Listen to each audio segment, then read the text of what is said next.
你之前说过，我现在经历的你都经历了。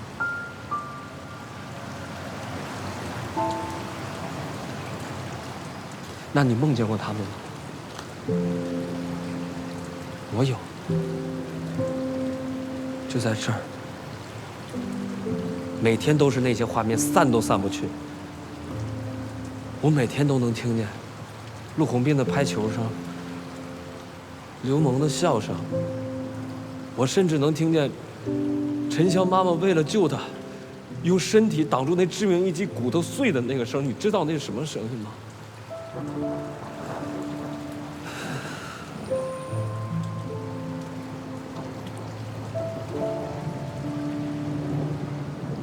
陆光，你知道吗？